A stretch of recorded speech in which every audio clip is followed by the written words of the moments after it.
शासनाने या ठिकाणून आम्हाला वाट नाही करून दिली तर या ठिकाणी आम्हाला कायदा हातात घ्यावा लागला तर चालेल। आम्ही या सर्व भिंत तोडून या ठिकाणी दर्शन घ्यायला उद्या आम्ही या ठिकाणी राष्ट्ररोको करत आहे। छत्रपती शिवाजी महाराजांच्या काळापासून धनगर समाज हा त्यांच्या पाठीशी उभा राहिलेला होता आणि आहे। आता आज सांगायची मराठा समाज धनगर समाज एकमेकाच्या हातात हात घालून काम करतायत आणि असल्या काही किरकोळ गोष्टी आपण लक्षात न घेता मोठ्या मनानं आमच्या पुतळ्याला रस्ता मोकळा करून द्यावा।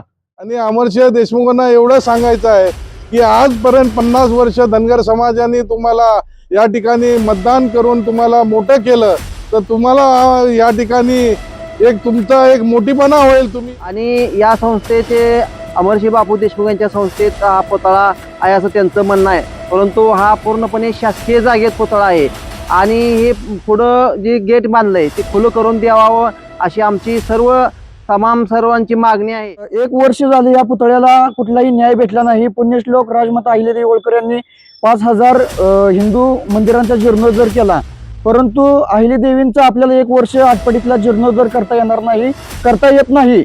ही खरी आटपाडीकरांची शोकांतिका आहे। अमरसिंह देशमुखांना एवढं सांगणं आहे की तुम्ही सर्व समाजाचा विचार करा, फक्त मराठा समाजाचा विचार करू नका, धनगर समाजाचाही विचार करा। जय मल्हार, मी श्रावण शंकर वाक्षे। या ठिकाणी पुण्यश्लोक अहिल्यादेवी होळकरांचा पुतळा आमच्या कार्यकर्त्यांनी या ठिकाणी बसवलेला आहे आणि हे जे एरिया आहे हे अमरसिंह देशमुख यांच्या शिक्षण संस्थेच्या बाजूला हा एरिया आहे, पण ही जी जागा आहे ही शासनाची जागा आहे। तर अमरसिंह देशमुखांना आमचं एकच सांगणं आहे की या ठिकाणी त्यांच्या संस्थेला कुठलीही अडचण नाही। एक साईडला हे आहे पुतळा आम्ही बसवलेला आहे, सुशीकरण आम्ही सगळं करणार आहे आणि कुठल्याही गोष्टीची या ठिकाणी अडचण होणार नाही याची आम्ही काळजी घेऊ।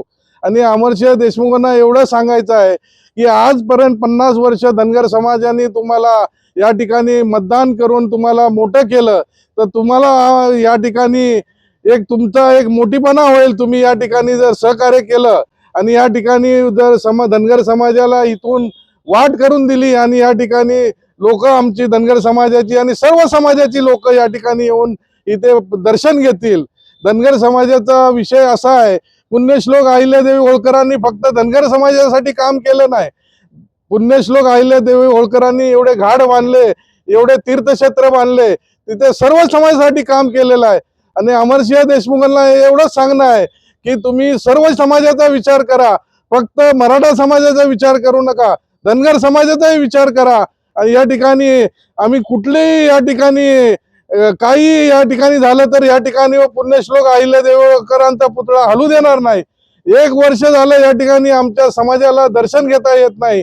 या ठिकाणी उद्या आम्ही शासनाशी आम्ही बोलणार आहे, जर शासनाने या ठिकाणून आम्हाला वाट नाही करून दिली तर या ठिकाणी आम्हाला कायदा हातात घ्यावा लागला तर चालेल।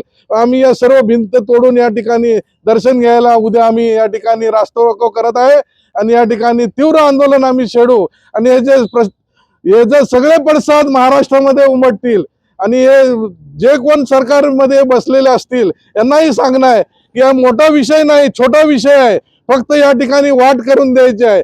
आणि अमरसिंह देशमुखला यांना सांगायचं आहे, धनगर समाज हा तुमच्या पाठीशी 50 वर्ष राहिलेला आहे।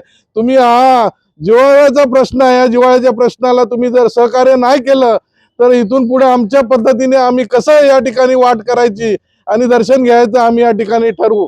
धन्यवाद।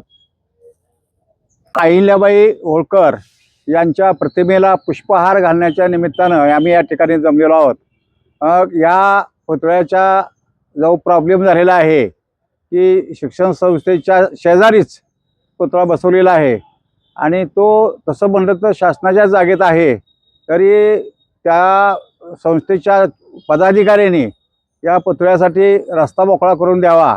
आणि पुतळा हा कुठल्याही दृष्टिकोनातून तुम्हाला आता मी थोडक्यात सांगायचं जर म्हटलं तर छत्रपती शिवाजी महाराजांच्या काळापासून धनगर समाज हा त्यांच्या पाठीशी उभा राहिलेला होता आणि आहे। आता आज सांगायची मराठा समाज धनगर समाज एकमेकाच्या हातात हात घालून काम करतायत आणि असल्या काही किरकोळ गोष्टी आपण लक्षात न घेता मोठ्या मनानं आमच्या पुतळ्याला रस्ता मोकळा करून द्यावा असं एक मी आमच्या सर्व समाज बांधवाच्या वतीनं विनंती करतो। आज या ठिकाणी अहिल्यादेवीच्या आम्ही पुष्पहार घालण्यासाठी या ठिकाणी आलो होतो. आज गेली 1 वर्ष झाला हा अहिल्याबाईंचा पुतळा या ठिकाणी अडगळीत या ठिकाणी आहे. हा पुतळा अत्यंत म्हणजे ह्या पुतळ्यासाठी अनेक जणांनी योगदान दिलेलं आहे, परंतु आज हा पुतळा खुला करावा. खुला म्हणजे हा रस्ता या ठिकाणी पुढे जे गेट काय ते गेट खुलं करून मिळावा अशी आमची मागणी आहे. आणि या संस्थेचे अमरशी बापू देशमुख यांच्या संस्थेत हा पुतळा आहे असं त्यांचं म्हणणं आहे, परंतु हा पूर्णपणे शासकीय जागेत पुतळा आहे आणि हे पुढं जे गेट बांधलंय ते खुलं करून द्यावं अशी आमची सर्वांची मागणी आहे. की अहिल्याबाईच्या पुतळ्या संदर्भात जी तुमची भूमिका आहे की ही चुकीची भूमिका आहे. इथून पुढच्या कालावधीमध्ये आम्ही काही सहन करणार नाही. हा पुतळा याच ठिकाणी राहील, कारण ही मोकळी पड जागा आहे आणि ह्याचा काय वापर कुठल्या गोष्टीला होत नाही, की खेळाचं मैदान नाही, काय नाही. इथं उलट नगरपंचायतने ह्या ठिकाणचा विकास करून जास्तीत जास्त निधी देऊन या ठिकाणचा विकास करावा अशी आमची भूमिका आहे. आणि यात कुणीही राजकारण करू नये पुतळ्याच्या बाबतीत. याच्या अगोदर अनेक प्रश्न निर्माण झालेत, परंतु अहिल्याबाईच्या पुतळ्याबाबत जर तुम्ही राजकीय भूमिका करत असाल तरी याच्या पुढे कुठलेही कोणाचंही आम्ही ऐकून घेणार नाही. या सर्व समाज आटपाडी तालुक्यातून जिल्ह्यातून समाज गोळा करण्यात येईल आणि हा पुतळा याच ठिकाणी व्हावा अशी आमची संबंध तालुक्यातल्या लोकांची मागणी आहे आणि व्हावा अशी आमची अपेक्षा आहे. नमस्कार, मी विकास सरगर.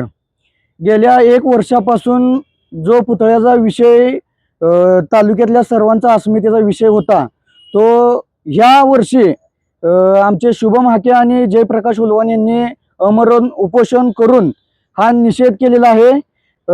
1 वर्ष झाले या पुतळ्याला कुठलाही न्याय भेटला नाही. पुण्यश्लोक राजमाता अहिल्यादेवी होळकर यांनी 5,000 हिंदू मंदिरांचा जीर्णोद्धार केला, परंतु अहिल्यादेवींचा आपल्याला 1 वर्ष आटपाडीतला जीर्णोद्धार करता येत नाही. ही खरी आटपाडीकरांची शोकांतिका आहे. आणि आम्हाला आता आटपाडी नगरपंचायत म्हणते की तुम्हाला 18 गुंठ दुसरीकडे दिलेत. एका बार शेजारी आम्हाला 18 गुंठ अहिल्यादेवींचं स्मारक मोठं उभा करण्यासाठी जागा दिलेली आहे. त्या गोष्टीचा आम्ही पूर्णपणे निषेध करतो.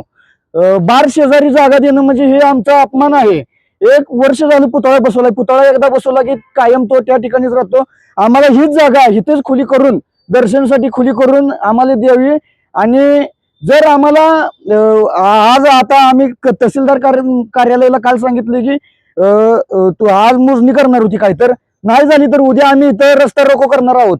तालुक्यातल्या सर्वांनी या ठिकाणी रस्ता रोको करण्यासाठी तालुक्यातली सगळ्यांनी यावे ही विनंती करतो. अहिल्यादेवी होळकरांचा